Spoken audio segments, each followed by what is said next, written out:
You are listening to the IFH Podcast Network. For more amazing filmmaking and screenwriting podcasts, just go to ifhpodcastnetwork.com.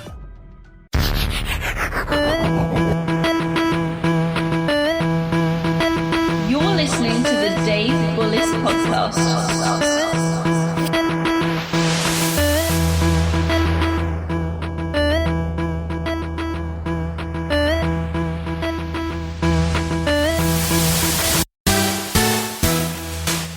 Hey everyone, thanks again for joining me for another episode of the Dave Bullis Podcast. Joining me tonight is Alvaro Rodriguez. Alvaro is a screenwriter who is currently working on Season 2 of From Dusk Till Dawn, the series. His career in film actually began when he began riffing on a Spanish guitar for the Heroes musical theme in his cousin Robert Rodriguez's debut film, Era Mariachi, which began a collaboration that has lasted over 2 decades. Alvaro, how are you, sir? I'm doing great. How are you? Pretty good. The weather in PA has gotten a lot better over the past few days. That's good. Same here in Austin. Oh, nice. I actually want to talk to you about Austin, but before I get to that, so could you give us a little more detail about your background, and how how you got started in the film business? Sure. I grew up with a love for movies, and I grew up with a love for reading and writing, and always wanted to be a novelist, and would, say, well, I know it's a hard road to try to do, and I'll probably end up being a teacher, which I was for a time, but I want to keep writing. But I had this cousin, Robert, who when I first remember spending any time with him, we were kids at my grandmother's house in South Texas, sitting in the back of a truck, and he was talking about this new movie that had just come out, which he hadn't seen yet, but seemed to know everything about. How the director had done this shot and how this was done and all this stuff. And my jaw was just on the floor of the bed of the truck because I realized I finally found someone who loved movies maybe more than I did. And that movie was called Escape from New York, John Carpenter's movie in the early 80s. And it was just like, a light had gone off in my head. I was probably in the 5th grade or so, and I started to write my first little scripts. I'd written a parody of the TV show Dallas, and just thought, this is great. I'm going to write the scripts. Robert will direct them, and his sister Angela, his older sister, my older cousin, she'll star in them. She wanted to be an actress, and it actually did happen. I mean, she became an actress. She was in several movies, and including the movie that I wrote with Robert called Shorts. So, it was amazing. It was amazing to see that all finally kind of come true. And then, later on, I did music for his first show, Mariachi, like you mentioned. And right after that, we started collaborating on a script together, which never got made, called Till Death Do Us Part, which we wrote for an actress that Robert had met and thought was going to be the next big thing, and she was Salma Hayek. And ever since then, I just, was writing on different projects with him, contributing scenes or dialogue or ideas, including movies like Four Rooms and Road Racers and then later Planet Terror. And then we wrote Shorts and Machette together. So, and then, where did, actually, I'll get to that later from Dusk Till Dawn, because I don't want to get, too far ahead. But, I mean, that's absolutely amazing, that, you were able to collaborate with a family member, and it was so amazing he's able to open all these doors for you, and and that's a couple of those things I want to touch on. So just really quickly, are you at the South by Southwest Festival right now? I am indeed. Yeah, we're shooting my episode of Dusk Till Dawn, second season, second episode right now, and this happened to coincide with South by Southwest Festival, so been able to go and do some screenings and some networking and stuff like that. It's been fantastic. So are you filming this series in Austin then? Yeah, the entire show shoots in and around Austin. Oh, so Robert has his own studio, Troublemaker Studios, where he shot many of the films and here in Austin, which is right next to Austin Studios, where we also have sets. And we're shooting in and around town, different locations.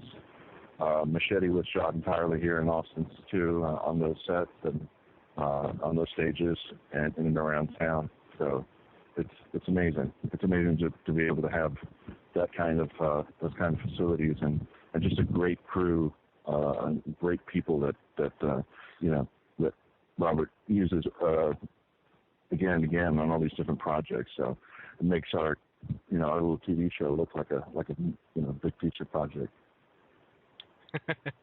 I mean, that's amazing to be able to work with the same crew and everything over and over. That is a great benefit, and also it's great that he has his own studio right there in Austin. The reason I asked where you're shooting it was because with all these film tax credits and that there's the debate about do they work, do they not work. I know sometimes you get thrown through a loop. Like season 1 of Banshee was filmed in South or North Carolina, and season 2 was actually filming here in Pennsylvania. Yeah.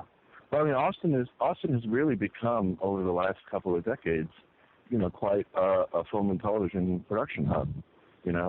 This new series on ABC, American Crime, takes place in Modesto, California, but was shot entirely in Austin. Hopefully, they'll be back for season 2.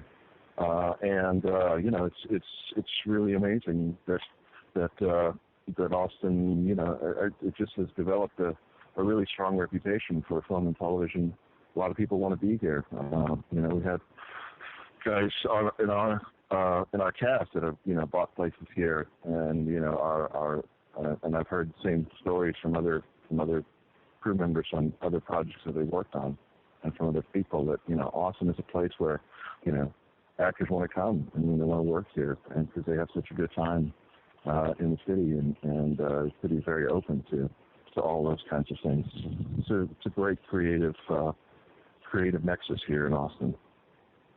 Yeah, I've always heard that, and I've always heard that slogan, "Keep Austin Weird." Yeah. So we're doing our part. We're doing our part to keep it weird.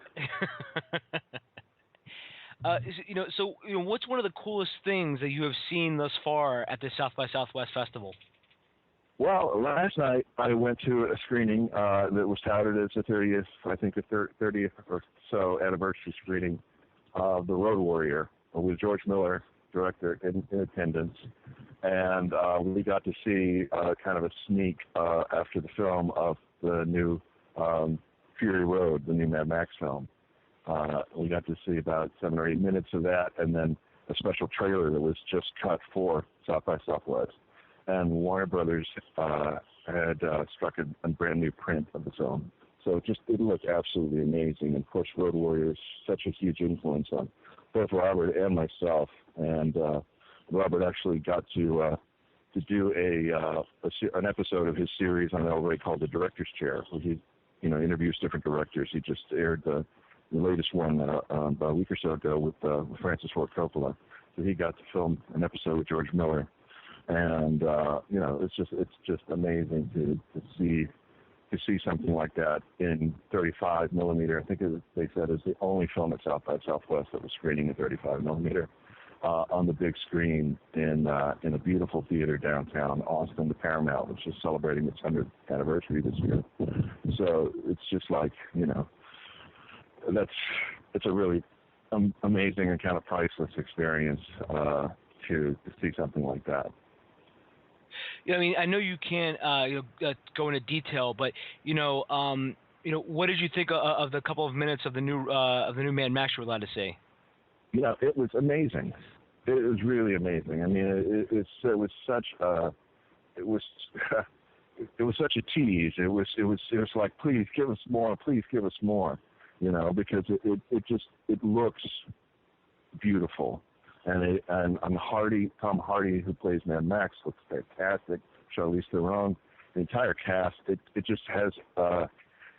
It looks like Road Warrior, turned up to 11, and Thunderdome, everything, and plus. It's just I can't wait to see it. Opens May 15th, and it just looks absolutely amazing. For fans of that kind of film, I can't imagine that anybody's really going to be disappointed. It looks stellar. I couldn't wait to see it after that taste of it last night. And that's good to hear coming from an actual fan of the original as well. Because with the sort of the trends you see now in film is there's a lot of remakes, there's a lot of old properties, established properties that are getting made, updated, like that made it or even TV shows. But it's good that there are personally like 21 Jump Street, I thought that was absolutely hilarious.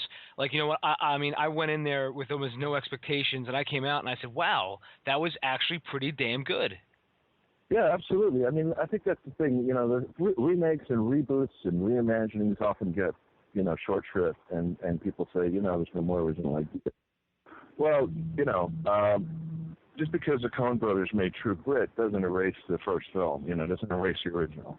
And a lot of things, you know, writing and entertainment and stories are it's it's already inherently a system of recycling. You know, it's a system of taking something old and giving it a new spin in some way. And obviously you can fall on that as a crutch, but I think when you have talent and this will to sort of like make something better or make something with your own touch, and you have someone like George Miller, who, you know, at the helm of taking Mad Max and doing a reimagining or a reboot or whatever you want to call it, that, you know, you're in the hands of a master, and there are so many, you know, it's a whole new generation who weren't able to experience The Road Warrior the first time it came out in the context in which it came out. You know, in the context in which it came out, it was like this, you know, this post-apocalyptic future that we seem to be so close to now, and that's one of the things that makes, I think, the movie resonant, and seeing the original again and giving it new ideas for what this reboot is going to be, you know. So I have, you know, I don't have the same sort of negative outlook on those kinds of things, I guess. You know, some people call things cliche, and I say, no, it's not a cliche, it's a universal truth. So just go with that. Yeah, you know, and I agree with you, Alvaro. You know, sometimes what I seem to see from even my friends is there's two kinds of attitudes they have. Either they go like, they either say like we see something like, you know, like a big budget blockbuster, whether, you know, it's a superhero movie or, you know, Transformers, what have you. They'll say like, you know, if they didn't like it, they'll say, oh, well, you know, what did you expect? They know blah blah blah, you know. Or the other one is it's overrated, or, you know, it's this or that. I mean, it just seems to be like if they like when someone does try something new, they're sort of like, you know, you do see something new, it's almost like there's a trend, you know, in movie reviewers of like, oh my God, why were they doing this? And then, you know, that's where studios can say like, hey, we tried to do something new and nobody went to go see it. Yeah, that's true. And there's this thing, you know, Dusk Till Dawn is a reimagining, as a television series, a reimagining of the movie and taking that world further, you know. So in so many ways, you know, we're guilty of it too, but we're trying to do something else with it, you know. We're trying to take it further and you know, develop characters, bring in new characters, but just utilize that world. And we have to, you know, the other thing to remember is exactly what you said. This is in so many ways a business, and sometimes it's easier. It's an easier sell to sell someone something that they think they already know. But now it's the same, but it's different, and it's that kind of ability to take something that people already are familiar with and give it back to them in a new way. And I think that when you do that well, people respond to it well. And that was one of the great things about working on the show, is that, you know, it was it was apparent very early on that everybody involved, the cast and the writers and the directors that were brought on board to direct episodes, they were all coming to this as a bit of a passion project. Nobody was really there, in my opinion, just kind of picking up the check and you know, walking away from it. Everybody was really invested in the project. I think you get a sense of that when you watch the stuff. And so, you know, I think that's the best you can hope for, the best you can ask for. Oh yeah, absolutely. And you know, I've watched the whole first season, and you know, I can definitely tell. You know, you have both of the Gecko brothers. They both, you know, one looks like Clooney, one looks like Tarantino. I thought, I mean, that was excellent casting, by the way. I was like, wow. I mean, I could, you know, finding someone that looks like Tarantino, he has a unique look. So I was like, man, that one must have been either the easiest casting session ever or the hardest casting session ever, because, I mean, either you have to look through a ton of headshots or like, only two got, two even closely resemble, actors who were submitted. And, and when I watched this, when I watched it, especially the first couple episodes, it takes place, in that same little convenience store with the sheriff and it was, very well done. And then there's also, for those who haven't seen it, there's also a whole layer that you've added to the TV show as well. Yeah, absolutely. I mean, in that opening episode, which is very based on the first 5 or 10 minutes of the film, in the film, the character of the Texas Ranger Earl McGraw is played by Michael Parks, and he gets killed off in that first 10 minutes of the film. And we had, Don Johnson playing the character on our show. He's a tremendous actor to begin with. But we were going to extend his role so that even though his character died in the first episode, he was in flashbacks for the next few episodes. And so you got to see more of that character. And that's a lot of the fun of a project like this, too, is that it exists in this special world called the Tarantino universe, the Tarantino-verse. Earl McGraw shows up in Planet Terror. Earl McGraw shows up in other Tarantino things. So you've got this kind of continuity of story and things like that. These characters that kind of show up in these different Tarantino kind of related things, and so it's amazing to have a small part in that world. Yeah, and I think you've done a phenomenal job. When I first heard about the Dusk Till Dawn series, I was like, was this going to be a continuation? Is this going to be a prequel? And then I watched it. I was like, oh wow, it's really interesting what they've done here. And they sort of I was just going to say, back in the day, back in the late '90s, I actually had Robert was out in Japan promoting a film he did called Faculty. And we were messaging each other online, and he said, Dimension and Miramax were interested in doing a couple of sequels to Dusk Till Dawn. Probably they would be straight to video and shot back to back, and asked me if I had any ideas. And so I pitched an idea for basically a sort of spaghetti western prequel to Dusk Till Dawn, which we ended up making as Dusk Till Dawn 3, The Hangman's Daughter, with Michael Parks playing a real-life character named Ambrose Bierce who disappeared in Mexico around the time of the Mexican Revolution. And so it was great to have already kind of had the background of doing research. The story also is sort of the genesis of Santanico Pandemonium, character played by Salma Hayek in the original film, and kind of came up with this different backstory for her and researching all the sort of Mesoamerican mythologies of Aztec and Mayan things and our own special ideas about what these creatures were that inhabit this bordello south of the border. And so coming to the show, again, it was like taking some of those same ideas, but going so much further with them and creating, more backstory and more sort of lines of story and plot and character arcs and all that kind of stuff that really was fun to work with and coming up with ideas for the season, especially since, after the first season, the movie is over. We kind of took that movie and turned it into 10 episodes of television, obviously with a lot of new material, a lot of new characters added. The character that Wilmer Valderrama plays is one of 3 characters that Cheech Marin plays in the film, Carlos. And in the movie, he's not much of a character. And in our show, Carlos has become a main, a huge part of the show, a big anchor for the show. And now in season 2, it's like, the world is open again.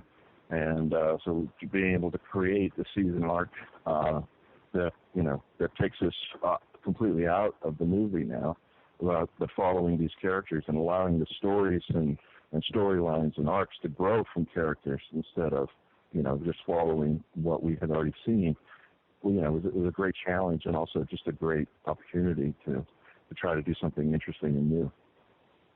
So Alvaro, when you're working together, I imagine before each season, you and all the other writers are in the room together. How much Yeah. how much outlining do you do before you actually all get started writing your own episodes? Well, it was really kind of an amazing process. We had kind of an 8-week stretch last summer to just talk out where we were going. And one of the I think really invaluable things that we did was we brought in each of the main characters, each of the main actors, one at a time to come into the room and talk about their character. Tell me what you thought about season 1. How do you feel your character, feels at the end of season 1? How does your character feel about other characters on the show? What did you like about season 1? What did you not like about season 1? What would you do differently? What kinds of things, would you like to see your character doing and stuff like that? And that really kind of gave us a lot of ideas. And we started out with some ideas about where we thought we would go in the season, but it was a really evolutionary process and a really collaborative process. I think that was amazing. And then as far as outlining, there's so much of like they say, so much of writing is rewriting. So much of writing is also the pre-writing process before the scripts of writing outlines, having them brought to the table, having them torn apart and rebuilt. Ideas that we had for a big finale that might get just pushed further or closer to before the end of the season, so we can even go further from the big idea that we had, and all those kinds of things. It really is sort of and nothing is written in stone sort of thing as we're in that process, and things are very fluid and flexible with the idea of being open to trying to collaboratively and individually bring your A game and keep constantly trying to challenge ourselves to make things better. Well, one of the things our showrunner has kind of instilled in all of us is this idea of our showrunner is a guy named Carlos Cotto, who's worked on several shows and has great record in television. And one of the things he would say is if someone brought an idea that everybody thought, hey, that's a really good idea. If characters, we could do that. Let's see if we can earn it. Let's just not try to put a pin over here and say by this time this has to happen. But let's really see if we can get our characters to that point organically and through the characters themselves, getting to that good idea. So it's a real challenge, but it feels like we're all working together to try to do that. And it's really great to have a showrunner with a lot of experience, to actually sort of guide it along. I mean, I've actually talked to other writers or other shows, and they've mentioned how important that person can be because, like you just said, people have to earn it, and you can't sort of just force it just because, hey, it's a cool idea. Right. Yeah. No. Absolutely. And that I think that spirit really continues on, even as we're shooting an episode. We come up with an idea even as we're shooting and say, maybe this needs to happen. Well, it's let's not try to force it. Let's really try to find a way to make it seem like a natural, organic part of the story. And so there's and we're just really, really fortunate and to have created these constellations of great crew, great actors, great directors of photography and great directors on our episodes to really kind of try to to do the best that we can with our ideas and with the scripts and try to put out something that people will be intrigued by and want to keep watching. So Alvaro, now that you have have the episode and everything from the writers' meeting, how do you personally sit down to write? I mean, do you? So I mean, I know you probably have a couple of points and a couple of things that you have to incorporate in the episode, but do you sort of break it out into the 8 parts, like the 8 structure theory, or do you just do the traditional 3-act, or do you not do any of that and just go full forward in? Oh, well, we definitely stick to a structure. On our show, we kind of go with what we, present as a 5-act structure. And and the outline, will reflect the act breaks. And, so like I said, sometimes there's a fluid and those change. We'll always try to have a really good, strong, act out and then a strong act in, in between the breaks and stuff like that. So, the outline process is fairly rigorous and is really as detailed as we can possibly make it. And then other things there's left is, with our Carolina College, writer's opportunity to, kind of, when you're writing the script, actually find something that, will not have been in the outline or not as clear in the outline that suddenly in the writing of the script itself, manifests. But as far as the writing process, it's a lot of crying, a lot of procrastination, a lot of suicidal thoughts, and then somehow putting together something that is going to be challenged again, And I think that in a lot of ways that's a liberating part of the thing too, is realizing that it's our duty to try to give the best that we can, but realize that, it's always going to be improved upon. It's really always going to, it's still a malleable thing up to the moment that you shoot it, because there are things that happen, there are new ideas that come in. One of the great things about this particular season is that we were able to have, all of our scripts written before we actually started shooting. And so that allowed, for a certain amount of, being able to go over the entirety of the season of the scripts and really try to, make sure all the setups were set up and all the payoffs were paid off, and everything got hit. So I mean, it sets the bar pretty high. So hopefully we can make that jump. So, has your writing style sort of changed over the years? From, obviously I was looking at your IMDb, and your first actual writing credit is, From Dusk Till Dawn 3, Hangman's Daughter. So when you wrote that to where you are now, has your writing sort of a process changed a lot? I think the process has probably changed a bit, and I think that the style has probably changed a bit. I mean, I remember back at that time, one of the executives who was at Dimension at the time said, your script is great. It reads almost like a novel. And I realized that I was, I really wasn't trained as a screenwriter. A lot of this was, kind of learning by doing. I never had taken any kind of screenwriting classes or anything like that. I didn't go to school for screenwriting. I was an English major, but I had a lot of background in both. I had 3 semesters of creative writing as an undergraduate in poetry, of all things. And then I was also an entertainment journalist for the student newspaper. I was an assistant entertainment editor. And, and had done some news stuff, too. I was working in a newspaper when I was writing Dusk Till Dawn 3.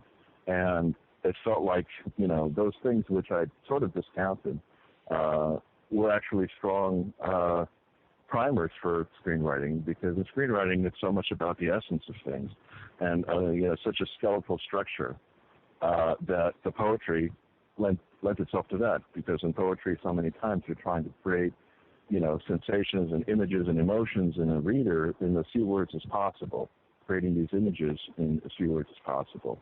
And in journalism, it's kind of this just the facts, ma'am, kind of reporting, which also lends itself to screenwriting. So those were actually powerful, sort of setup tools for me.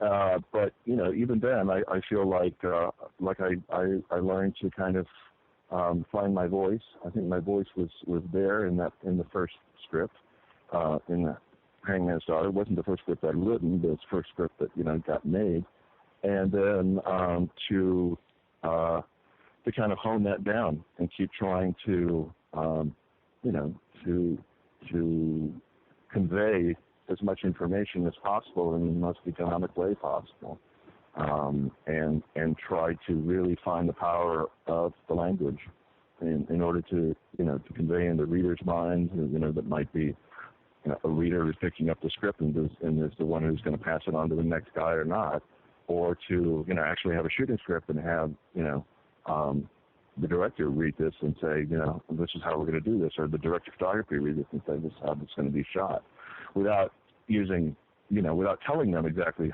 what they're going to do, but just to be able to sort of suss that out for themselves in the script that you've written.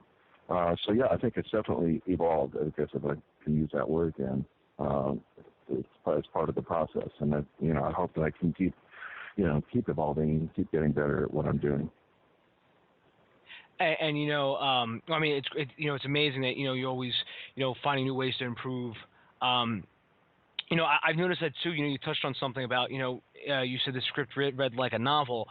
As I do more screenwriting as well, and even read scripts, I've finally realized now that actually reading screenplays that have either been produced or not produced, but have been like either bought or optioned, really gives you gives you a view into that world that any screenwriting guru or whatever can't give you, if you know what I mean. Oh, absolutely. I mean, I think that's the thing too. I mean, I spent a long time, once I started really writing, and Hangman's Daughter, and after that, of amassing a library of anything I thought was useful. But among those, practically every book on screenwriting ever written. And I was always trying to find, shortcuts. Maybe is not the right word, but sort of techniques or ideas of things that could help me, in the process. And the problem with that sometimes, and it was for me, was that it can become a crutch, because it can actually become kind of have a stifling effect. And when I was writing, and I would be like, I don't know what I'm going to do next, but I know the answer is probably on this shelf over here somewhere, or these shelves, or this whole, this room of books. And I think that the more that you actually do in the process, the more that you're actually involved in the writing process, the less that you feel like you need those kinds of things, because you've already sort of you've made them a part of yourself. They're inherent in your own sensibilities, because you've been a reader your whole life. You've read scripts, or you've read novels, you've seen movies, you understand the language of film, you understand the language of screenwriting, and I think it's sort of getting to that point where I always kind of use the example of when I was an undergraduate. When I first got to the University of Texas, I tested out of 16 hours of Spanish, and I never had to take Spanish at the college level, and I felt like I never really got as intensive a training in Spanish as I could have. And it wasn't until years and years later I was finally reading books in Spanish and realizing I wasn't translating it into English in my head as I was reading. I was just understanding it. And I think it's the same thing with the writing. It's like I already had the language of screenwriting and the language of cinema in my brain, and I just needed to kind of tap into it and realize that all of these things, or many of them, were already inherently a part of my own sensibility. Yeah, and I've realized it too, is that when you when you start doing it, and doing it is the most important part. When you start getting in there and actually writing, and being resistant, and you start to realize you don't need those signposts as much. You know what I mean? So I'm sure you've heard of there's certain rules, by page 17 this has to happen. Sure. And you realize that those guideposts aren't definitive rules. They're just either, I guess you could say, principles, or someone was just like, hey, look, I noticed that on page 17 of these scripts this happened, so therefore here's the rule. Right. Well, I mean, that's the thing. I mean, I did take workshops later on, especially I did the Save the Cat workshop here in Austin with Blake Snyder when he was still alive, and it was the first screenwriting workshop I'd ever done, and it was so amazing to me, because what Blake had done in his book and in the workshop was to take this sort of 15 beats and show you how it, if you could look at Jaws, and you could look at a comedy, and you could look at a horror film, you could look at whatever genre it was, you could always sort of find these sort of 15 things in it. And the way that he described them was, it's like the Casual Fridays version of, Story or Lou Hunter or whatever, that it was so accessible, And but I think the thing about those things too is that you really kind of have to take them as a descriptive and not not prescriptive. It's describing a thing that already exists. And when you can definitely apply them, and it will help you in structure, but don't be so confined to a page number or anything like that. Just know that this is sort of the way stories have been told throughout time, and that's why I feel like so much of it is inherent. It's kind of telling you stuff that you already know, but putting it in the language that makes it sort of accessible and easy to understand. So I think all those things are valuable. I don't discount them in any way, shape, or form. But I think that you realize that it's kind of telling you things that you sort of already intrinsically know, and maybe have just not thought of in those terms before. Gives you a terminology, gives you a way to name the parts, of the body of your story, and realize, hey, the knee bone's connected to the shin bone, and that's the way that the body works. That's the way story works. And if you put these pieces together and realize that there's a framework, then you can kind of mess around with that and push things around and surprise yourself even, and with the hopes that that's going to surprise the reader and that's going to surprise your audience. And I think the other thing is to not discount at all the value of actually working with actors and actually being involved in the process. So that, for me, I was always kind of described myself as a guy chained to the laptop in the dungeon, and these were all just the voices in my head I was writing out. But when you're actually, on set, where actors like Don Johnson or Robert De Niro in Machette, is doing lines that you wrote and bringing his own sensibilities to them and stuff like that, it's like it opens up, It's like if we were on the chakra level, it's just like, your mind explodes. You reach the crown and you reach nirvana when, someone like Robert De Niro is doing your dialogue and bringing this whole other sensibility to it that you didn't see even as you were writing it, that can influence the way that you approach writing, approach writing dialogue or approach writing scene or whatever it happens to be, you know what I mean? Oh, yeah, that's a very good point. Sometimes I'll sit in with script readings because I actually I co-founded a writers group 2 years ago, and we still meet. We meet twice a month, and when everyone's done, we actually stage readings. We actually get actors and have a reading in a conference room all together. And it's the writers who wrote that particular script. They're always frantically taking notes because you're actually hearing now a different voice added to that. Because again, like you said, they come to putting their inflection on the character. Right. Oh, absolutely, and just even things that you thought work on the page that don't work, in the reality of the situation. And that's another thing too. It's like just an example of last season of working on an episode that I'd written with Robert Patrick, and we were rehearsing the scene, sitting around the table with Robert Patrick and Madison Davenport, Brandon Sue, who play Kate, and Scott Fuller, his children on the show. And there was a moment I was just kind of glanced over at Robert, and he just had this look on his face. And I just told him, I said, I can't even look at you because you're so intense right now. I mean, you can do more with one look than with if I gave you a page of dialogue.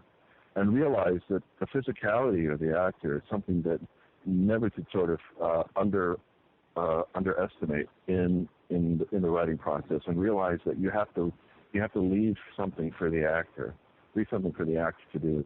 Recently in Los Angeles, I went to some screenings of films that John Borman made starring Lee Marvin, particularly Point Blank, and a movie called Hell in the Pacific. And Dwayne Epstein, I think his name is, had written a biography of Lee Marvin, told a story about a scene in Point Blank in which Lee Marvin's character comes back to see his wife who basically set him up or watched as he was allegedly killed and left for dead. And he comes back just to see her and realizing or thinking that he's going to kill the guy who tried to kill him, that he's been now shacked up with his wife, and had this scene where Lee Marvin had all this dialogue with his wife, and he just asked if he could not say any of it and just have the conversation be on from the wife's side. and so it's just his wife kind of talking to him as if they're having a conversation, but it's only her lines, and he's just giving her a look. He's just looking, and he's just acting without dialogue, and you see how smart that is, first of all, and how brave it is for an actor to say, I can do this without words, I can do this with my own physicality, with my own presence, without having to just say everything that I feel. I can show you that. And to think about that as a writer is, it's an amazing sort of lesson in realizing that this really is a skeleton. And it's the actors, and it's the directors of photography, and it's the directors, and it's the lighting crew, and it's everybody else that puts the flesh on those bones. And it's something I think about, in the process of writing, and trying to kind of leave that space. That's what the white space is, I think, on the page. The white space is the place where the actor shines. The white space is where it's not, sort of snappiness of the dialogue or how well you wrote those action lines. It's the actors themselves, the characters that are breathing in between those scenes, in between those lines. I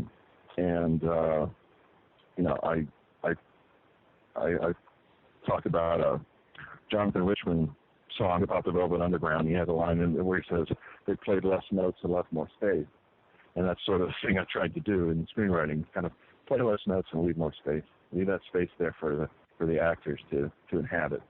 And I think when you really have a strong scene, like the scene, I think, is my favorite scene in that episode, where these characters are sitting together realizing that they're kind of stuck in this place, and Seth Gecko is kind of forcing them to confront their own demons in this one little scene. That the dialogue is good, but it's really what the actors bring to it. It's really so much of what they're showcasing their own talents and their own capabilities that it provides a lesson to me as a writer. Yeah, it's sort of adding that layer of subtext, and it's sort of finding a way to actually say things without actually coming out and saying them, and all the things below the surface. And I've never actually seen that movie, but I will make sure to actually check that out, because that's a phenomenal way to tell a story. Yeah, I think he also gave another example, another movie that Lee Marvin did with director Richard Brooks called The Professionals, which is a Western. It's also, I'm sure it's a big influence on Quentin Tarantino and things like that too. But Point Blank and The Professionals and Hell in the Pacific, which is basically, in a lot of ways, a silent film in which Lee Marvin and Toshiro Mifune, the Japanese actor, are stranded on an island in World War II. And, one of them speaks English, one of them speaks Japanese. It was remade in a way as Enemy Mine in the 80s by Wolfgang Peterson, with Dennis Quaid and Lou Gossett. It's a sci-fi movie where, a human and an alien are crash-landed on this planet. And, they're just such strong lessons for writers, I think, to look at structure, to look at how a story is told, and to look at to sort of be reminded of how much can be done with silence, or how much can be done with looks, with telling a story. Well, Robert told the story. I'm not sure it's actually in the director's chair or not, but something that Francis Coppola had told him when he was doing the interview about, something that you like to do with the actors is shooting an entire scene without dialogue, just as a rehearsal, as a practice, And Robert said he never actually done that before, but he was really intrigued to try it, And I think that those, there's something that can be gained by that. There's definitely a lesson to be learned from the writing standpoint and from the directing standpoint too, because you're not dependent on what's coming out of the actor's mouth as much as you are, remembering that this is cinema. This is a visual medium. People remember shots, people remember quotes from movies all the time, but, when you have a scene and you let the actors sort of really inhabit that scene, and you're not in a hurry to yell cut, you can find some impressive moments, and hopefully, remember them in a way that that will illuminate your own writing. At least I do. And that is a very interesting technique as well. In one of these film books I have, I know you can't see it right now, but there's a whole shelf of screenwriting books behind me, of films and everything else. One technique. I'm sure I have one. Yeah, I'm sure we probably have almost the entire same library. Yeah. But there was a technique where the guy actually says, watch your favorite film without sound, and just see how every scene plays out. Absolutely. One piece of advice that I've often given people who, either in a workshop that I've taught or led, or, people who ask me about, writing something. And I said, well, like you've seen lots of movies.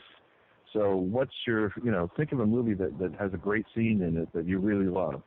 And then try to find the screenplay for that movie and read the scene. Read what does that look like on paper? If you have this favorite scene from, I don't know, The Exorcist or To Live and Die in L.A. or I'm giving two really freaking examples. But, what does that look like on paper? If it's an action scene, what do the action lines read like? What does that look like? And just to see the thing that you've always seen completely visually, and what does that look like when it's words on paper? And to see how that was translated to become the scene that you loved in the movie. I think that's a really strong lesson to kind of just to experience that in a different way and match them up. Yeah, and I agree. That's something I've done too, is actually go out and find the screenplays of things. Speaking of which, the Oscars weren't too long ago. As soon as I watched Birdman and The Grand Budapest Hotel, I was like, I got to see these screenplays. Right. I think those two and Whiplash are definitely the best written movies in the Oscar race. And those are three screenplays. I was like, I just want to see how they did this. It's phenomenal. And actually, I had one of the writers of Birdman, Alex Denelaris, on here about 15 episodes ago, and he was, it's just awesome to be able to pick his brain. But as it is yours, because you're the guy who actually wrote these films that we're talking about, so you can actually tell us, no, this is what I did, And speaking of which, I want to ask you, about Machette, and Sure. I wanted to ask you, did you come up with this, the inception of this idea, or was it Robert, or was it just of your brainstorming? It was always Robert. It was always Robert and Danny. I mean, I think, when Robert first met Danny Trejo, when he came to audition for Desperado, the story goes where Robert took one look at Danny and said, "You're the guy." Danny was auditioning for a character called Navajas, which means knives, and he's a knife thrower in Desperado with Antonio Banderas and Salma Hayek. And, Danny had been acting for many years already, usually playing, Bug Number 3 or, the bad guy, Swallow Apart. And, Robert just, he said, became fast friends with Danny and said, it would be great to make a movie in which you're the hero, you're the guy. And I think that was sort of the inception of Machette. And Robert had written kind of a long scriptment kind of thing for a Machette character.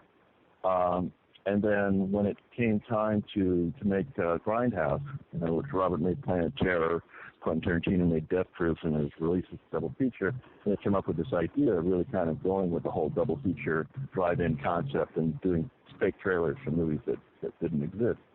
And so Machette became one of those things, and it was like, well, great, we can just make the fake trailer, we never have to make the movie. But even though Grindhouse sort of underperformed at the box office, the trailer for Machette sort of took on a life of its own on YouTube and things like that, and people really responded to it. So it became the thing where we thought, well, we're actually going to do it, and I started writing around the time of Grindhouse. I was there and wrote a little bit of dialogue that is actually in the trailer with Cheech as the priest. And then, later on just started, working from the trailer, basically, and creating a new story, a fuller story out of it, and having, creating more characters, the Jessica Alba character, the Michelle Rodriguez character, the Don Johnson character, all those kinds of things.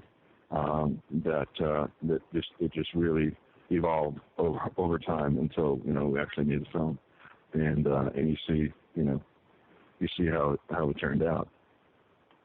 Yeah, and I thought it was phenomenal. And it was that grindhouse theme. You have the cuts, the scratches, and and it's just and Danny is the perfect guy to play a guy. I mean, he looks like a guy named Machette.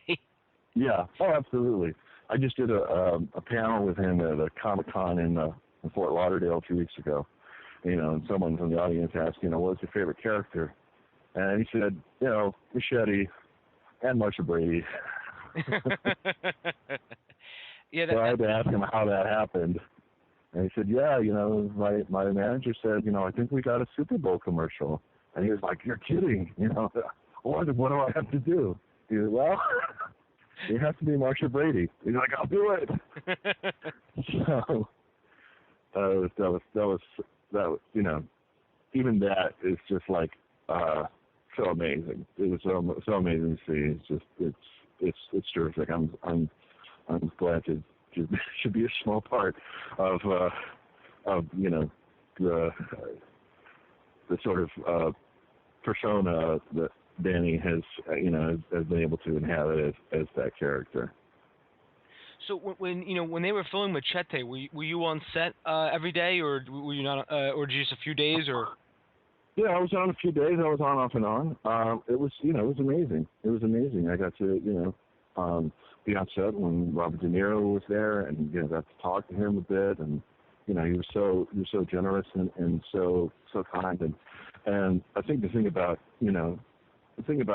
him too was that he had expressed interest in becoming involved in the project early on to play this senator, and in the original draft of the script, the senator was just the guy that gets shot. He was not really a character in the script. So we really started having to try to build a character out of this guy. And so, but the thing that, we understood from Robert De Niro was that he wasn't interested in, doing it unless there was really something there to do. And he didn't want people to feel he was just, picking up a check.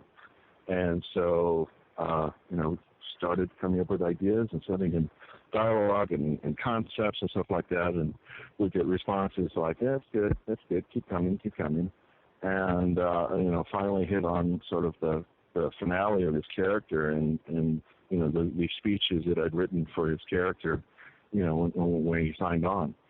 And one of the funny things is, in the finale of the film, after he's been shot and he's dying on the floor, on the ground, with Lindsay Lohan dressed as a nun hovering over him with a gun, he's sort of kind of blanking out. He starts, in my script, at least one draft of it, he starts reciting the act of contrition, the Catholic act of contrition, in Latin. Like he's reverting back to his actual, he's not really a Texan and all this stuff. And Robert read that thing, and he's like, what the hell is this? And he's like, he's not really a Texan. He's reverting back to his, New York childhood or whatever. And he's an altar boy. He's reciting the act of contrition to get forgiveness before he dies. And he's like, that doesn't make, he's never going to do that. And then they were on set one day, and I got a call from Elizabeth Avion, who was producer on the film, and she's like, Alvaro, we need the Latin. I was like, what are you talking about? It's like the Latin thing that De Niro says. He's working with a priest. He wants to get it right. I was like, holy cow. But that was the thing, man. He was so, he came to set completely prepared. He knew every line of dialogue. And he did, it was never a thing where, I don't know my line or whatever like that. Please, he was totally into it. And I think he had a really good time doing it. He certainly had it was definitely a highlight of my professional career as a writer to say, well, I did a movie with Robert De Niro and Lindsay Lohan and Danny Trejo and everybody else, but he was definitely an actor who I'd grown up, just loving every film that he had done, and was so impressed with him and his presence. But I had stories like that for a lot of the actors that I've worked with. They've just been really fortunate to have people that just always seem to bring their A game, you know, and to that, our little movies. And that has to be such a high as a writer too, to say, hey Alvaro, who's your movie? Oh, we had Robert De Niro and Right. So no, absolutely. And you also you touched on you had Lindsay Lohan, and also you had Steven Seagal in the movie as well. There's Steven Seagal, who was great. We had Don Johnson, written some things. Robert had spent a lot of time with Don Johnson before, and so we used some of the little phrases that Don Johnson said in the script. And I was sitting with him one day on set, and he was like, "Oh, I love this. This is great." It's like, I say stuff like this, like, "How did that blow your skirt up?" And I said, "I know. That's why we put it in the script. We wanted it to be very natural for you." It was just amazing, really amazing. Even during the editing process, I was sitting with my cousin Rebecca, Robert's younger sister, who had was working on the film as well. We were watching the De Niro scene, and I said, "Can you just stop it for a minute?" And she said, "What's the matter?" I said, "I just need to take a minute, That's Robert De Niro. And he's saying lines I wrote, in my room, and now it's just like, I just need a minute." But, it's great. And whenever stuff like that happens, it's just like, it's important to just say thank you and be amazed by it all. And that is absolutely amazing. And like you just said, it's also, as I've been finding, it's good to have gratitude as well, and always and live in the moment, and not just sort of when you see Robert De Niro and just want to stop it there. That's amazing, Alvaro. I was just I'm still getting goosebumps right now just thinking about it. And it was a great experience, and the movie did well, and I was just really proud of the way it turned out, and realized that the last draft is the final edit of the movie. There's so much of that movie that so many ways that movie was improved by the edit, and really making it come together. It's far from a perfect movie, but it's definitely something I'm proud of, and it was a great experience to be involved with it. And I particularly like the final battle between Seagal and Trejo, because if you asked me in a million years, I never would have guessed that those two ever would have crossed paths in any movie, because they sort of do different movies, Yeah. But they were able to come together for Machette, and it's just I thought it was very well done too, and Seagal was still doing his Aikido, and Trejo's still swinging the machetes. He's still kind of street brawler style. I thought it was very well choreographed as well. I thought it was phenomenal. Yeah, well, thanks. I mean, that's again, it's just like, part of the whole process of Machete too is realizing fairly early on that this is going to be in so many ways the kind of kitchen sink screenwriting. It's like nothing is off bounds, nothing is out of bounds. Everything is possible.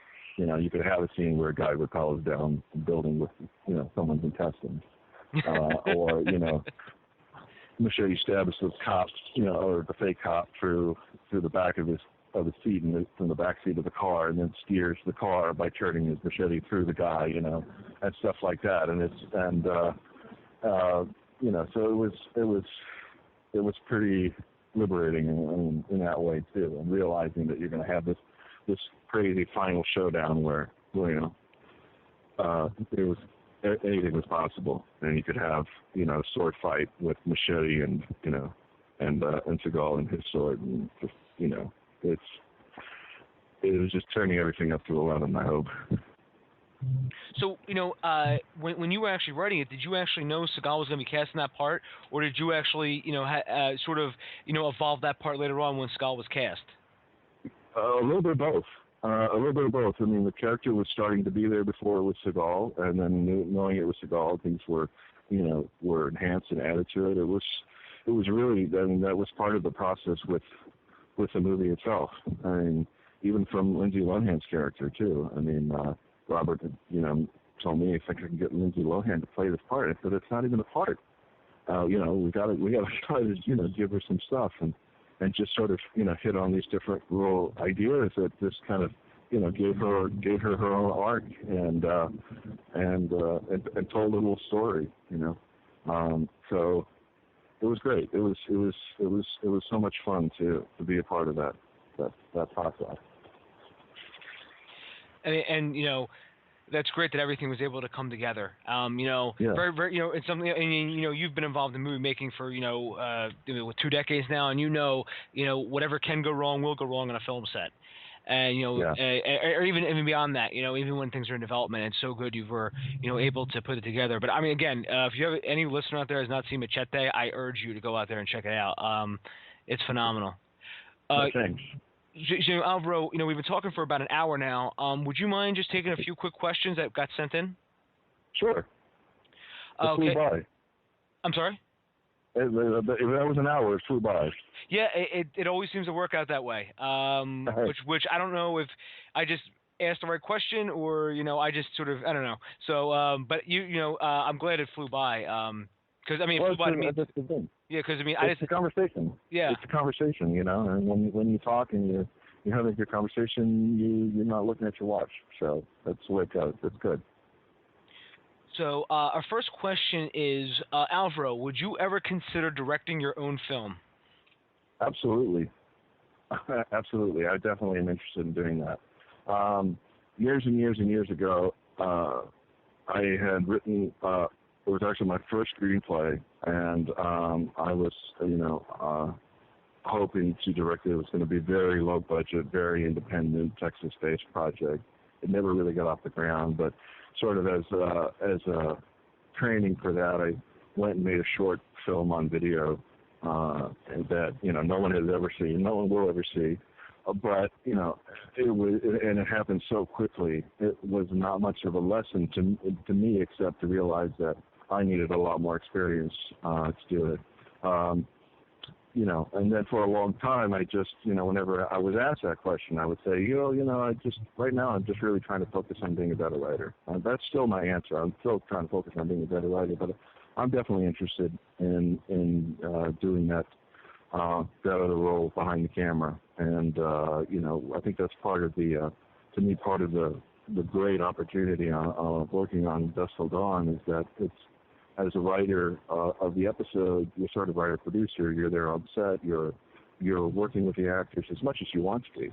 And so I've had, pretty hands-on experience in terms of, working with the actors, rehearsing with the actors, even helping block scenes, and things like that, that to me it's like, again, sort of more fuel for the fire, really wanting to take the opportunity to try to direct as well. I mean, I guess it's a thing too of that lesson that I feel like I've learned or am learning about, these sort of things that are sort of that I have the language or cinema in some way already in my brain, and that I can approach these things in that way. We're still with a very open heart and mind thing. I'm always going to try to be learning. I'm the director in training or writer in training or whatever. But learning by doing and trying to be as involved in the process as possible. I mean, and that's awesome that you're actually thinking about writing or directing your own film. I hope so. Yeah, because honestly, then you could be like your cousin or Tarantino with write and direct, and really put your stamp on the film, kind of like the auteur theory of filmmaking. But this time, you can say that because you're the writer director, and that's all you. Yeah, well, I think the auteur theory is a wonderful concept, and I certainly think that it holds true, in a lot of ways. Directors, especially writer directors, they definitely have this stamp. But I think that the thing that maybe I realized coming out of from the perspective of the writer and just sort of being the fly on the wall sometimes in on set or whatever in any kind of environment, when you see the process, is that it's so filmmaking and television is the most collaborative creative form that there is in my mind. It is completely a collaboration. Nothing is possible without, everybody input, everybody's efforts to make this thing happen. If you really want to be an auteur, write poetry, because no one is ever going to say, I'd really love to write a poem with you, and I think that's, to me that's I think that's in a lot of ways why, Robert has really depended on and created relationships with people with whom he can work again and again, actors and people behind the camera, because there's a sort of shorthand language that becomes developed, and there's a sort of unwritten expectations of what people are bringing to the table, and it doesn't mean that he doesn't direct. He obviously does, but he's able to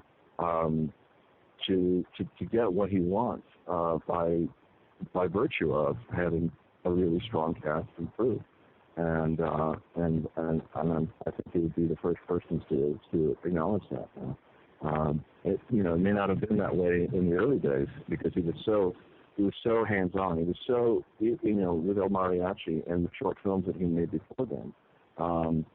It was always a thing of he was really trying to become a master of all trades, not just a jack of all trades, but a master of all of them, because he never knew what was going to be the thing that was going to get him a job. Maybe people will hate my movie, but they'll love the way it was shot, and I'll get a job as a DP. Or maybe they'll hate the way it looks, but they love the script, they love the dialogue, and I'll get hired as a writer. And so he was always, really trying to find the best in himself to fill all those roles, to see which one, was going to be the one thing that people responded to. And they happened to respond to all of it, in so many ways. But now in the, on the big scale, it's really impossible to do that so much anymore.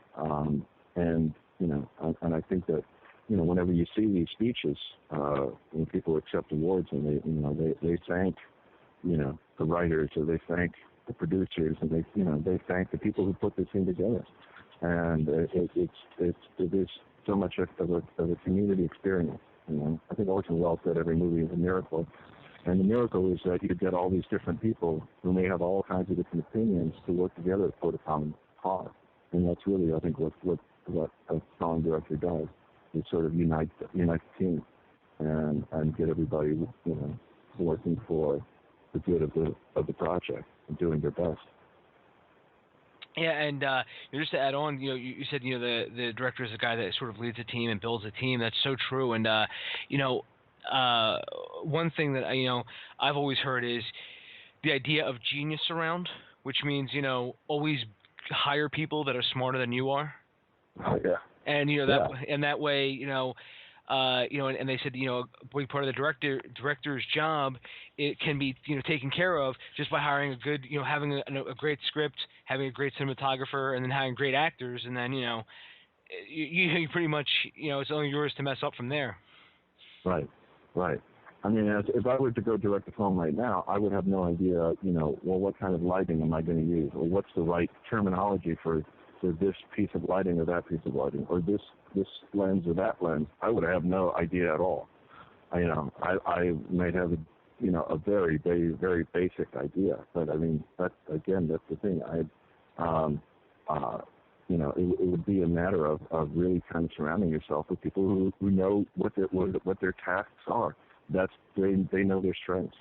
So you're trying to put together a team. Well, not everybody has the same strengths, but because you put together a team, now you're a pretty badass team, and it's just your job to make sure that it all comes together in the way that you want it, and you keep pushing until you get what you want.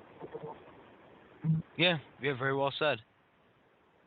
And our next question is, Alvaro, what advice could you give for someone trying to break into Hollywood?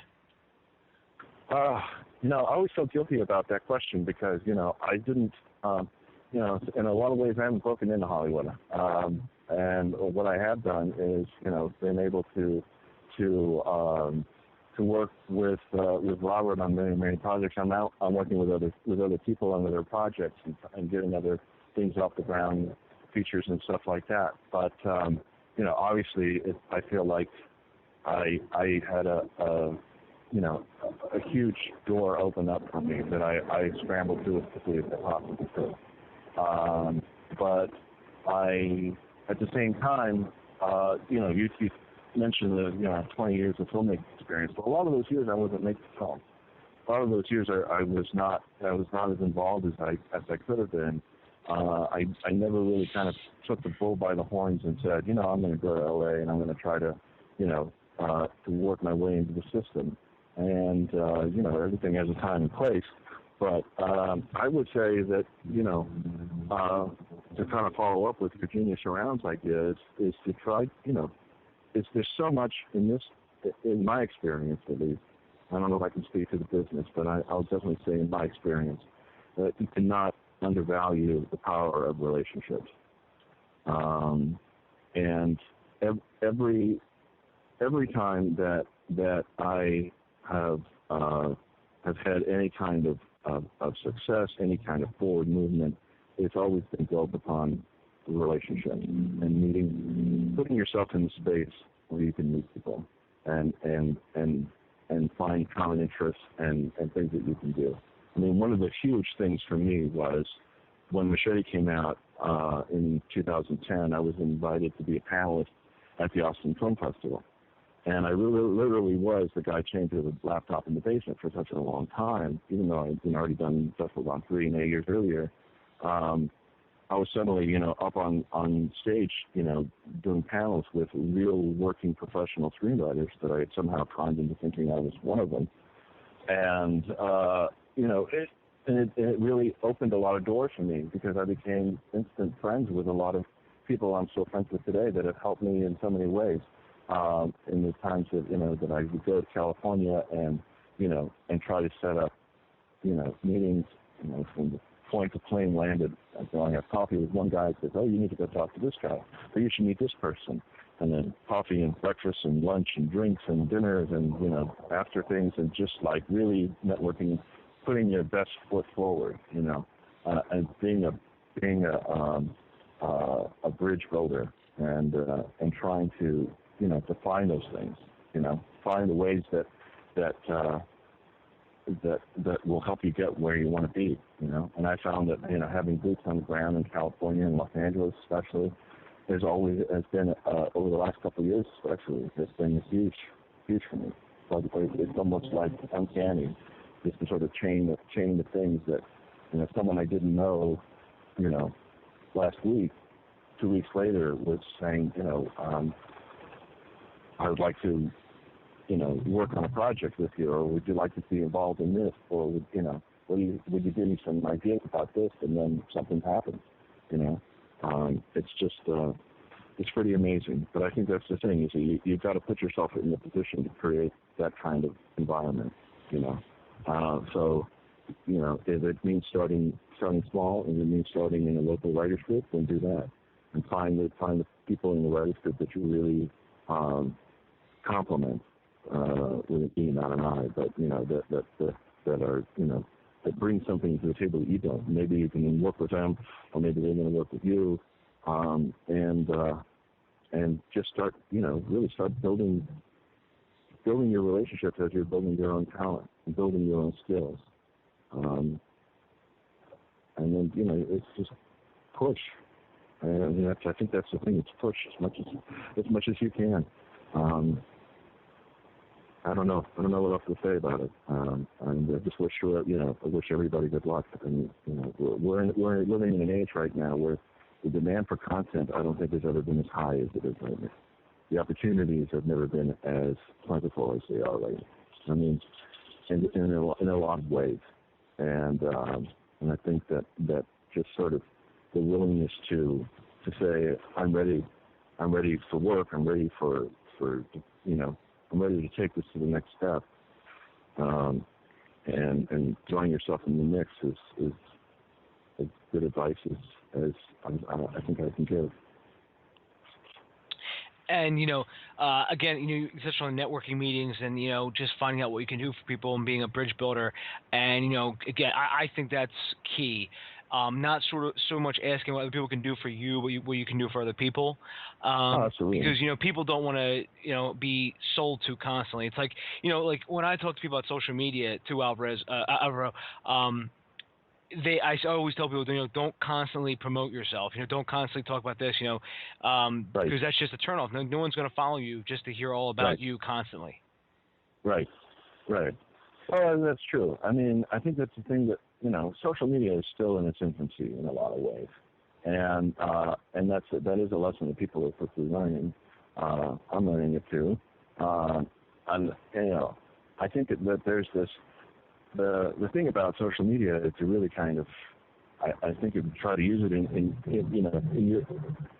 in your best interests, it's not always to be self-promoting, but to be sharing, to share other people's successes, and promoting other people's projects and stuff like that. So when someone, a friend of mine posts, my friends are trying, have a Kickstarter, you're really trying to get this project off the ground. If I have $20, I'll throw it into I've never met these other guys. They're friends of my friends. I'll throw in the money and I'll promote it on my Facebook page or whatever. But if I can do that, I just, I want to share. Whenever I do social media stuff, whether it's like Facebook, Twitter, or Instagram, or whatever, there, you can be a navel gazer and you can just be all about me, and I definitely do some of that and say, oh look, here I am in the writing room and I'm, in some semi-exotic location in Los Angeles or whatever, and or I'm saying, you need to be watching this show, American Crime. It's the greatest show on television right now, and people are really going to dig it. Because I have friends that are actors on the show, friends with guys who made the show, and it's just like, that's the kind of thing that I'd like to do, and just try to to kind of spread the goodwill, yeah. You just like, there's so many people and so many connections that you can make. I mean, I've never met you in person. I only know you from Twitter and things like that, and I wouldn't be doing this podcast with you, otherwise, So it's an amazing tool, and it can build relationships. It can connect people together in ways that they would have been impossible 10 years ago. So I think that's great. Yeah, and I find a lot of guests through Twitter too, because that's how I think we initially met. And then, and then now, yeah, you're right. It's using Twitter as a networking tool has been awesome for me. Just meeting people and just seeing what they're working on and stuff like that. I've actually tinkered around about actually writing a book about how I use Twitter as a networking tool. I think it's a great idea. Oh, thank you. I'll definitely tweet about it. Well, thank you. It's on my pile, Alvaro, of the 8 million things I want to write. It's like, okay, that's a good idea. Maybe I should do that. It's one of those things. I might get around to someday. Right now, I'm just focusing on some other actual writing things. But we've been talking for about an hour and 18 minutes or so. So okay. And I know you're busy and I don't want to keep you too much longer. So in closing, is there anything that we didn't discuss that you wanted to mention or talk about?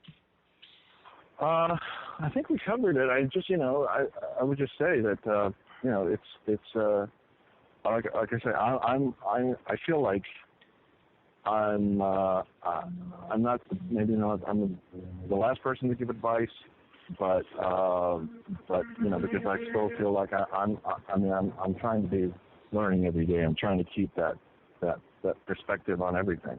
But I know that there's things that I picked up that if I can impart to someone else and they can get something out of it, I think that's great. I mean, it's like use what you can use, and what you can't use, just throw it away. And I think that's the same thing with so many of the things that are out there for aspiring writers or writers that are trying to break into the business.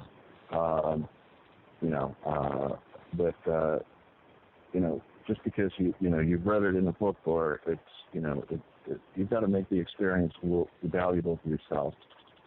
I did teach for a short while. I taught a course at Texas A&M at Galveston, a study skills course of all things, and I had the students read this bit from a Herman Melville novel that nobody reads anymore called Red Baron, about a boy's first journey to sea. And he's taking he's going to Liverpool, and he's taking his father's guidebook to Liverpool. And when he gets to the city, and he opens up the guidebook, he realizes the city has changed. And that, his father's guidebook really wasn't that much helpful to him anymore, and he had to sort of find his own way in the city. There were some things that were the same, and there was some sort of landmark, but the city had changed. And I think that, the lesson I was trying to impart at that time, it's like, I'm giving you a lot of ideas about how to kind of manage your time, how to study, how to work in groups, how to do all these things. You might find that most of it is useless to you. You got to find what works and not be afraid of trying new things, and of being open to experiences, and really trying to build on your base, and never sit back on it and say, I know it all, and people will just have to recognize my genius. That it's a constant learning process, and I'm still doing it. So I wish everybody that's listening and trying to do those things the best of luck in doing them. Yeah, very cool, and that's a very very awesome, positive message, Alvaro. Thanks. I'm all about the positive. And that's good. It's good to be about the positive, because there's far too many negative people in this world. So Alvaro, I want to say thank you very much again for coming on. Well, thank you. I really appreciate it. Oh, my pleasure's all mine. So where can people find you at online? I'm on Twitter at Alrodz, ALRODZ. I'm on Facebook, I think it's the same thing, at Alrodz. You'll find me around. I don't have a site or anything like that, but I'm often doing different events. I'm not really doing anything at South by, but every year I'm pretty active with the Austin Film Festival, doing panels and roundtables, and every October you can definitely find me around there. Look me up and keep an eye out on El Rey Network for Dusk Till Dawn Season 2 later this year. So hopefully we've got some good stuff in store for fans of the show. And the first season is already on Netflix in its entirety. Or if you're really into it, you can get the Blu-ray or DVD set with all the extras and the commentaries and fun stuff like that. And and I'll make sure to link to everything in the show notes as well. So everyone, if you don't ever have been to El Rey Network, or you've never actually seen Alvaro's Twitter, just click on the links in the show notes, and you'll be taken right there. And also, I'm also going to link to Dusk Till Dawn Season 1. So again, if you haven't checked that out yet, please do, because it's very cool, especially if you have enjoyed the movie it's based off of.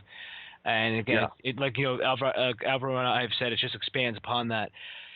So in closing, everyone, thanks again for listening. You can find me at davebullis.com, and Twitter, it's at davebullis.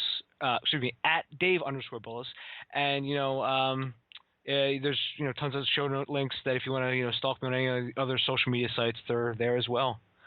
And cool. So cool, Alvaro, thanks again, buddy. And I wish you the best of luck with Season 2 of Dusk Till Dawn. And if you ever want to come back, man, please let me know. The door's always wide open. Thanks a lot, Dave. I really appreciate it. Good talking to you. Yeah, good talking to you too, bud. All right. Take care. Have a good night, buddy. Bye-bye. You too. Bye-bye. Bye-bye. Find Dave at davebullis.com. Please make sure to subscribe and share the podcast.